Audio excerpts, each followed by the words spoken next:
Hi students, welcome to IK Academy. இந்த நம்ம என்ன பார்க்க போறோம் அப்படின்னு பாத்தீங்கன்னா எஸ்ஏ எக்ஸாம்ல கோர்ட் கேஸ் ஆல்ரெடி போயிட்டு இருக்கு. ஸோ 2023 அந்த ரெக்ரூட்மெண்ட்டுக்கு கோர்ட் கேஸ் போயிட்டு இருக்கு. யார் கேஸ் போட்டது அப்படின்னா அந்த 41 பேர். ஸோ அந்த கேஸ் ஆல்ரெடி இருக்கு. இப்ப இன்னொரு புதுசா ஒரு கேஸ் வந்திருக்கு. ஸோ அது எல்லாருமே தெரிஞ்சிருந்திருக்கும். எல்லாருமே அந்த விஷயம் தெரிஞ்ச பிறகு கண்டினியூஸா கால் பண்ணி சார் இது வந்து என்ன ஆகும், நோட்டிபிகேஷன் லேட் ஆகுமா, 2024 தான் லாஸ்ட் ரவுண்டா இருந்தவங்க இப்ப என்ன சார் பண்றது அப்படின்னு எக்கச்சக்க கால்ஸ். ஸோ உங்க எல்லாத்துக்கும் ஒரு கிளாரிபிகேஷன் நான் கொடுத்துறேன். ஓகே, அது என்ன கேஸ் அப்படின்னா அந்த 2023 செலக்ட் ஆயிருக்கக்கூடிய அபிஷியலா செலக்ட் ஆயிருக்கக்கூடிய போஸ்டிங்க்கு வெயிட் பண்ணிட்டு இருக்கக்கூடிய அந்த ஒரு 700க்கும் மேற்பட்ட நபர்கள். ஓகே, ஸோ அவங்க வந்து பாத்தீங்கன்னா கேஸ் போட்டிருக்காங்க. என்னன்னா இப்ப இந்த 41 பேர் போட்ட கேஸ்னால இது வந்து பாத்தீங்கன்னா இப்ப தள்ளிப்பட்டே இருக்கிறதுனால எங்களுக்கான அந்த போஸ்டிங்குமே வந்து பாத்தீங்கன்னா லேட் ஆயிட்டு இருக்கு. ஸோ எங்களுக்கும் லைஃப் இருக்கு. இப்போ நாங்கள் கிளியர் பண்ணியே ரொம்ப நாள் ஆச்சு. இப்போ நார்மலா ஒரு 60 வயசுல ரிட்டையர்மெண்ட் ஆகுது, இல்லை 59 வயசு 58 வயசு அப்படின்னா ஏன்னா இவங்க ரிட்டையர் ஆக போறப்போ வயசு எப்படி இருக்குன்னு தெரியல. ஸோ அந்த மாதிரி லாஜிக்ஸ் இருக்கிறப்ப நான் கிளியர் பண்ணிட்டேன். அப்போ என்னோட ஒர்க்குக்கான அந்த டைமிங் குறையும் உள்ளது அப்படின்ட்டு ஒரு வேலிடான பாயிண்டோட ஒரு கேஸ் போட்டிருக்காங்க. இப்போ என்ன விஷயம்னா ஆல்ரெடி 41 பேர் போட்ட கேஸ், இப்ப இந்த 700க்கும் மேற்பட்ட போட்ட கேஸ்ன்னு இந்த 2 விதமா பாக்குறதே எனக்கு தெரிஞ்சு தேவைன்னு நினைக்கிறேன். ஏன் சொல்றேன்னா அந்த 700 பேர் ஏன் கேஸ் போட்டாங்க, இந்த 41 பேர் அந்த கேஸ் போயிட்டு இருக்கிறதுனால தானே எங்களுக்கு லேட் ஆயிட்டு இருக்கு. ஸோ இந்த 2 கேஸ்மே ரெலவென்ட்லி சேம் தான். என்னன்னா இதுக்கு ரிசல்ட் இந்த கேஸ்க்கு ஜட்ஜ்மெண்ட் வந்துருச்சுனாலே ஆட்டோமேட்டிக்கா இதுக்கு வந்துடும். புரியுதா நான் சொல்றது? ஏன்னா அந்த 41 பேருக்கு வந்த அந்த இதனாலதான் இவங்களுக்கு லேட் ஆகுது. கரெக்டா? இதுல பெரிய காமெடி என்னன்னா டிஎன் யூஎஸ்ஆர்பிட்ட கால் பண்ணி கேட்கிறப்ப இந்த அதாவது 2024 வர வேண்டிய எஸ்ஐ எப்போ வரும்னு கேட்டா கேஸுக்கு அதுக்கும் சம்பந்தம் இல்ல, அது பாட்டுக்கு வந்துரும் அப்படின்ட்டு வேற ஒரு விஷயம் அப்படியே பரவிட்டு இருக்கு. ஓகே, டோட்டலி எல்லாருமே கன்ஃபியூஸ்டா இருக்காங்க. நான் என்ன சொல்ல வரேன்னா இந்த 41 பேர் போட்ட கேஸ் இருக்குல்ல, அதுக்கு முடிவு தெரிஞ்சிட்டாலே இந்த 700 பேர் போட்ட கேஸ்க்கு முடிவு தெரிஞ்சிடும்.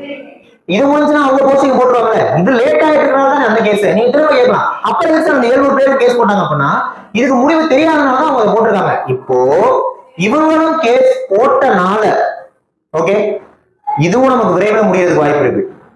ஓகேவா? நம்ம அப்படிதான் யோசிக்கணும். நான் 41 பேருக்கு போஸ்டிங்க போட்டாங்க அப்படின்னா மொத்தமா போஸ்டிங் போட்டுருவாங்க எல்லாருக்குமே, அது முடிஞ்சிடும்ல. அப்ப இதை வந்து இப்ப நம்ம எப்படி பார்க்கலாம் அப்படின்னா இப்ப இந்த 2 கேஸ்னால இன்னும் நோட்டிபிகேஷன் தள்ளி போகுமாங்கிறத தாண்டி இந்த 2 பேர் கேஸ் போட்டனால இது கிட்டத்தட்ட உங்களுக்கு விரைவில் எதனா ஒரு முடிவு வர்றதுதான் வாய்ப்பு இருக்கு. அப்படிதான் நம்ம இதை அணுகணும், அப்படிதான் நம்ம இதை பார்க்கணும். சரி சார், எப்பதான் முடிவு வரும் அப்படின்னா இந்த ஜனவரி மாசத்துல நிறைய ஹாலிடேஸ் இருக்கு.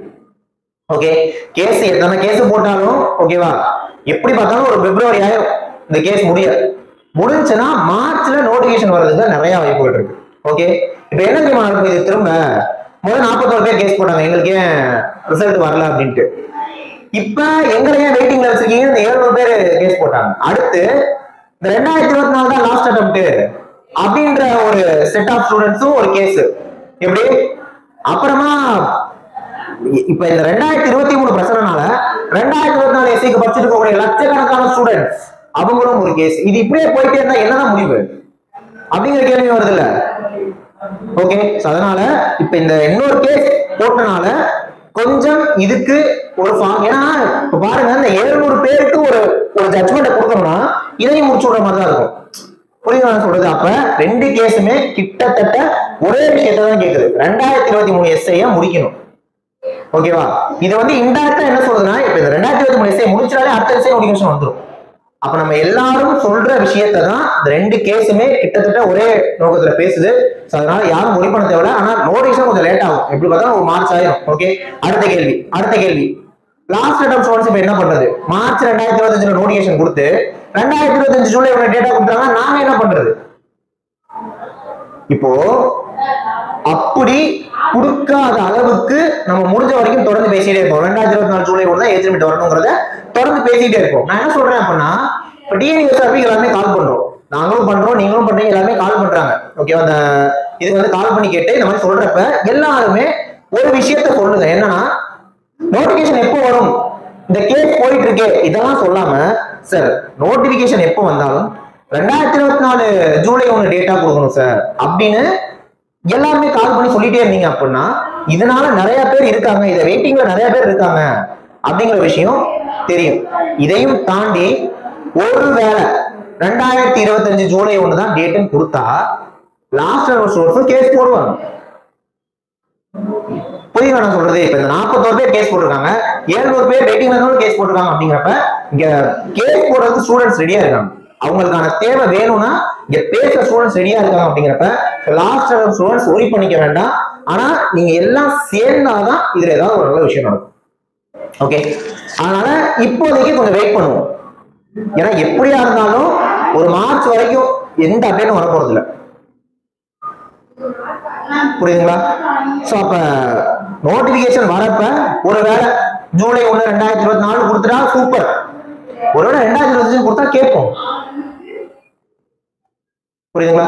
எல்லாருமே அவங்களுக்கு தேவையானது கேட்கறாங்க. அப்படிங்கிறப்ப நம்மளும் கேட்கலாம், தப்பே கிடையாது. ஏன்னா ஜூலை 2024 படி நோட்டிபிகேஷன் வந்துடும், ஜூன்லயே நோட்டிபிகேஷன் வந்துடும் டிஎன்எஸ் தான் சொன்னாங்க.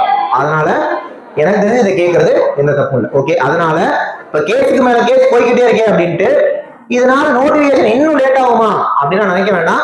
சோ கேஸ் கூடிய விரைவில் சீக்கிரம் முடியறதுக்கு வாய்ப்பு இருக்கு. ஆனா பிப்ரவரியில தான் முடியும். மார்ச்ல நோட்டிபிகேஷன் வர்றதுக்கு வாய்ப்பு இருக்கு. இப்போதைக்கு கரண்ட் சிச்சுவேஷன் அதுதான். சரிங்களா? நெக்ஸ்ட் ஒரு முக்கியமான வீடியோல பார்க்கலாம். தேங்க்யூ.